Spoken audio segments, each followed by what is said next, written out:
La canción se llama El individuo Y, porque el nombre de este alumno empezaba con Y, y de hecho le di clases también a una hermana suya, y también empezaba con Y, y platicando con ellos me di cuenta que eran muchos hermanos, como 7, 8 hermanos, y no sé cómo le hicieron sus papás para encontrar nombres con Y para cada uno de ellos. ¡Guau! Yo estoy Entonces, aquí ahorita buscando mentalmente y nada más. sí, me los dijo y nunca no me los aprendí, pero todos tenían nombres con esa letra, ¿no?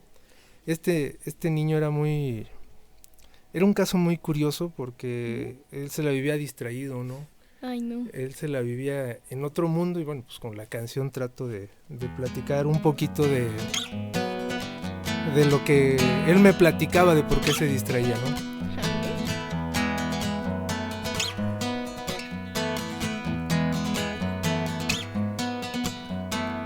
A mí me gustan los números primos que se dividen entre uno y entre sí. Con ellos no tengo que dar tantas vueltas como las que doy cuando te hablo a ti. Las tablas de multiplicar son sencillas porque siempre dan un resultado igual. Con ellas no tengo que andar batallando como cuando quieres conmigo platicar. Tus ojitos con ojeras muy marcadas me dicen que no has dormido muy bien por tanto estar viendo el History Channel y pensando en los aliens también. A mí me gusta separar oraciones porque los verbos no se van a mover. Con ellos fácil se puede hilar ideas, no como cuando te quiero entender. Me gusta hallar el sujeto y predicado, porque cada uno se encuentra en su lugar. Un tanto nómadas y errantes tus ideas se vuelven cuando las quieres explicar. Me dijiste que tu hermana está enferma, que sufre una severa intoxicación por las armas químicas que Siria irresponsablemente derramó.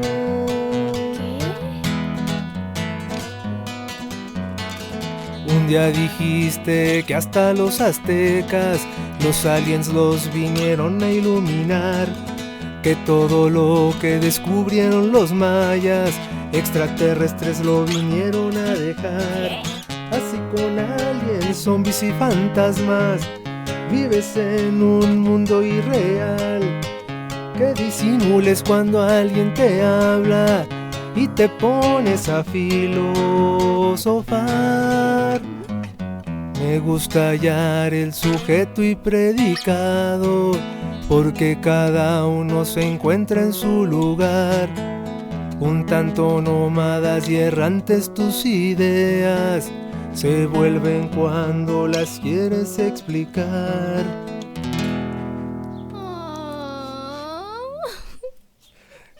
Gracias.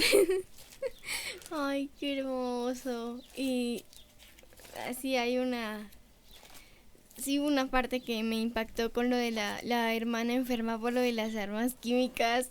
Pero esa fue cierta, no es inventada de la canción. Era un niño muy distraído. Ajá. Y un día, pues te digo que le di clase a una hermana mayor que él y le pregunté por ella, ¿no? Le dije, ¿cómo está tu hermana? Y su primera respuesta fue, no sé. ¿Qué? Yo, ¿Por ¿cómo qué? que no sabes? Pues ¿a poco no vives con ella? Pues sí, pero no sé.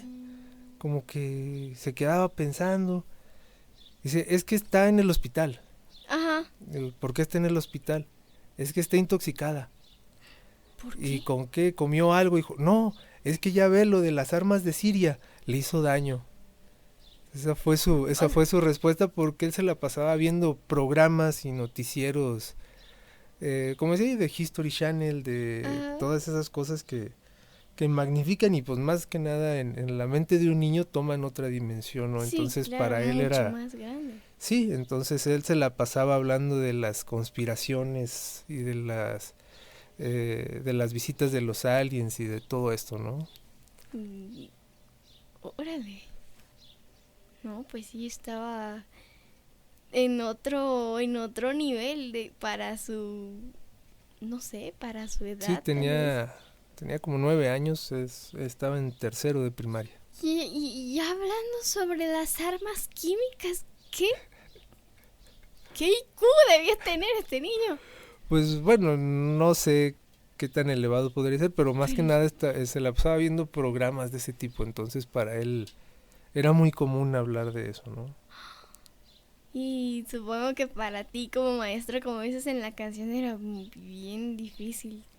Pues no era, yo le hallaba o trataba de darle como que por el lado, no sé, hasta cierto punto afectivo, porque Ujú. todo, o sea, por ejemplo, él se la pasaba viendo la tele porque era el más pequeño de una familia muy numerosa Sí, demasiado. y había mucha diferencia de edades entre sus hermanos y él, entonces mucho tiempo lo pasaba viendo la tele porque pues le hacían tenía poca atención en su casa por parte de No, los pues sí, demás familiares, ¿no? claro. Entonces mucho era platicar con él y de lo que él me platicaba era eso, de todo lo que veía en la tele. Ya. Y pues era de decirle y eso, ¿no? Sí, pues a veces tratar pues de guiarle, que muchas de esas cosas no eran ciertas, pero Sí, pues no, para pues. él mucho era la única, o sea, en realidad era la única verdad que tenía y la poca interacción que tenía en su casa, entonces todas esas cosas para él eran muy importantes porque pues, era lo que él tenía en su entorno, ¿no? Claro, y cómo desmentirle así nada más. Exactamente. Qué difícil. Ay. Y pasando a otro tema, em, ¿cuáles eran al principio mm, en la secundaria o tal vez antes tus influencias musicales y literarias? Bueno, musicales, como te digo, mis papás escuchaban mucha música, pero era pues mucha música popular, ¿no? Yo Como que, recuerdo mucho que mucha gente se ríe porque yo les platico que mis papás nos ponían el disco de Chicoché uy, por ejemplo, mi papá tenía mucho de la música norteña de aquellos tiempos, ¿no? ujú, Pero aún así también desde muy pequeño yo recuerdo porque mi papá y mis tíos eran muy politizados, mi familia de San Luis Potosí, y desde muy chico yo conocí canciones de José de Molina o de Gabino Palomares, órale. de Amparo Ochoa. Entonces como que se puede decir que esos fueron mis primeros acercamientos con la música de contenido social, ¿no? Ujú, Ya hasta después, como platicaba hace rato en la preparatoria, un amigo me empezó a acercar más música de trova, pero de trova latinoamericana en general, ¿no? ujú. De Facundo Cabral, de Alberto Cortés, Mercedes Sosa, principalmente de Silvio Rodríguez, de Pablo Milanés, de acá de México, de Fernando Delgadillo, de Alejandro Filio. Entonces fueron pues, así ya el acercamiento más propio con la música de trova o de cantautores, de canción de autor, fue esa, ¿no? En la preparatoria. Y ahora, ¿a quién escuchas y a quién lees, pero de los que se han hecho tus amigos? Bueno, pues de los que se han hecho mis amigos, tengo la fortuna de haber, de que por la música he conocido a muchos, he conocido en persona a muchos de los que yo admiraba, pero también he conocido a otros, por ejemplo, ahorita estaba aquí Poncho Zavala, que también lo conocí por Facebook primero y empecé a escuchar su música. De Fernando Medina Ictus Uy, también, claro, que está en la lista negra de la lista negra de que no me la de sabía. los que no han venido. Ah, pues no creo que tarde en venir. Bueno, de él, no sé, bueno, lo que pasa es que también la música que escucho ahora en realidad es de la que está más metida en este, podríamos llamarlo de alguna manera, submundo de los cantautores o de los trovadores que tienen poca difusión, ¿no? O que son muy recientes.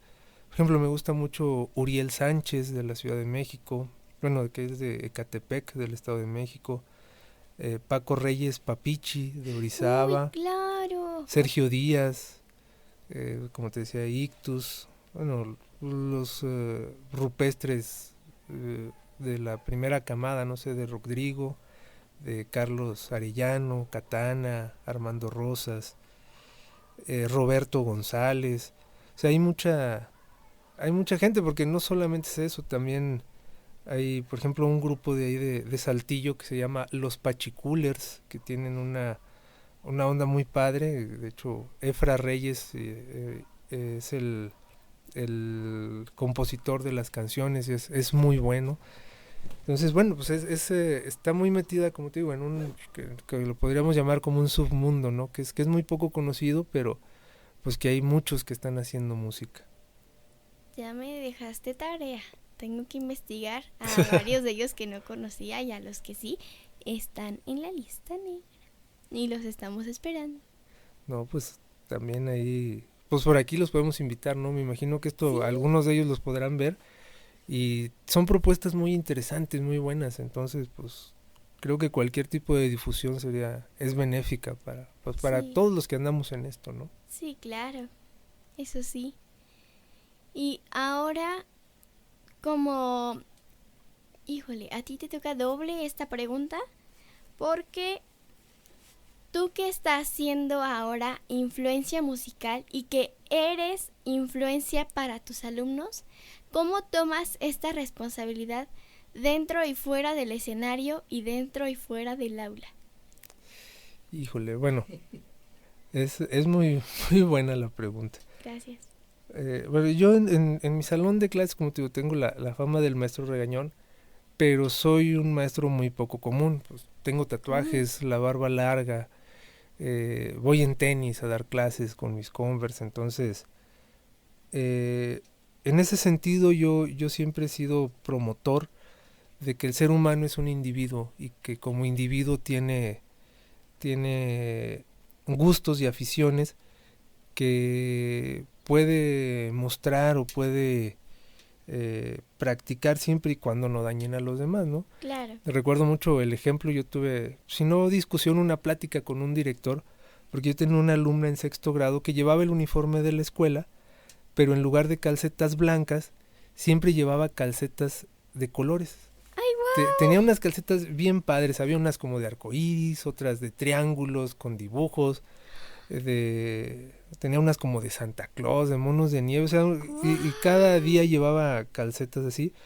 O cuando tenía que llevar el uniforme deportivo, llevaba tenis de colores, pues, colores muy llamativos, pero siempre distintos uno al otro, el derecho de uno y el izquierdo de otro. ¿En serio? Entonces, como que fue un periodo en la escuela que los maestros, los compañeros y el director se quisieron poner muy rígidos con el uniforme. Ay, no. Entonces, cuando pues vieron el caso de esta niña, me decían a mí, no, pues que yo tenía que llamarle la atención, y a mí se me hacía muy muy difícil, precisamente por eso, porque era una niña sumamente diferente a los demás, ¿no? Sí, Desde claro. ese atuendo hasta su gusto por la lectura, las cosas que platicaba. Entonces era sexto grado, entonces era muy diferente al resto del grupo. Y era lo que yo le decía al director, pues es que está cumpliendo con lo demás del uniforme, y ese es un punto en el que ella quiere distinguirse como individuo, ¿no? Es algo que a ella le gusta. Afortunadamente el director era muy comprensivo, y llegamos a un buen término, ¿no? En ese sentido, pero, o sea, como maestro, yo creo que parte importante es esa, ¿no? Que uno tiene que reconocerse como individuo, con aficiones, con gustos, y que pues debe explotarlas siempre y cuando sean positivas o benéficas para los demás, ¿no? Sí, claro. Y pues que no, incluso si no benéficas para los demás, por lo menos que no les afecte. Pues sí. Y yo como persona, como alumna que sigo siendo, te agradezco que como maestro tú apruebes y defiendas la individualidad de todos. No, bueno, pues es algo que busco hacer, pero pues ojalá, más que nada para dejar en los niños eso, ¿no? Que cuando crezcan, lo que pasa es que estamos viviendo en un mundo que cada vez es más diverso, más plural, y que entre más tabúes vayamos dejando en los niños, va a ser más difícil la convivencia, ¿no? Claro. O sea que la pluralidad debe llevarnos a enriquecernos, no a dividirnos ni a estar sesgando a unos buenos y a otros malos, ¿no? Sino que Sí, todos ¿no? somos diferentes y de todos podemos aprender algo. Sí, claro, eso sí. Y ahora